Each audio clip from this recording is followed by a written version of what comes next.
ஹாசினி, ஆ துர்கா எங்க? மேல இருக்க பெரியம்மா. நான் போய் கூட்டிட்டு இல்ல வரேன். இல்ல வேண்டாம். நான் சும்மா தான் கேட்டேன். தேவிமா ஞாபகமாவே இருக்கா. நமக்கு தெரியக்கூடாதுன்னு தனியா இருக்கா போல இருக்கு.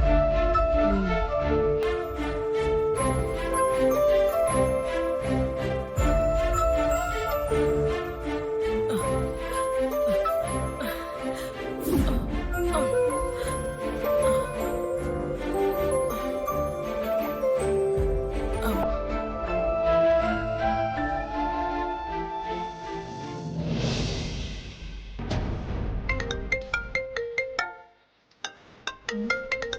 புது நம்பரா இருக்கு. ஹலோ. ஹலோ, துர்காவா? ஆமா, துர்கா தான் பேசுறேன். நீங்க யாரு? நான் வசந்தோட பெரியம்மா பேசுறேன். ஆ சாரிம்மா. இனிமே நான் உங்க வீட்டுக்கு வர முடியாது. எல்லாம் எனக்கு தெரியும் துர்கா.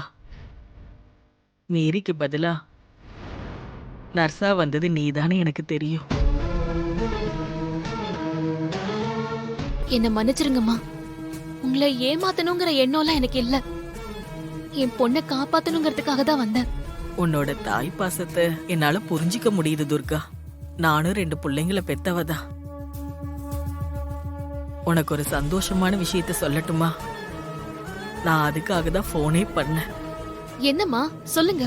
உன் பொண்ணுக்கு பழசெல்லாம் ஞாபகம் வந்துடுச்சு.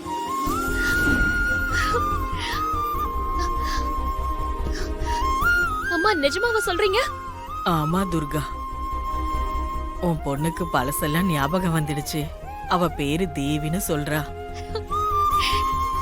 கங்காவையும் வசந்தையும் ஆன்ட்டி அங்கிள்னு சொல்றா.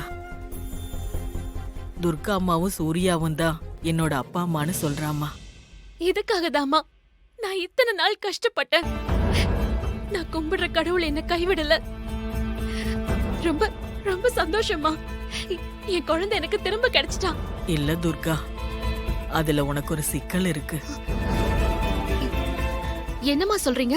என் மக வசந்த் உன் பொண்ணுகிட்ட போய் சொல்லி அவளை அமெரிக்காவுக்கு கூட்டிட்டு போக ஏர்போர்ட்டுக்கு போயிருக்கா. நீ உடனே ஏர்போர்ட்டுக்கு போனா உன் மகளை நீ காப்பாத்திடலாம். அம்மா, நீங்க எனக்கு தெய்வம் மாதிரி உதவி செஞ்சிருக்கீங்க.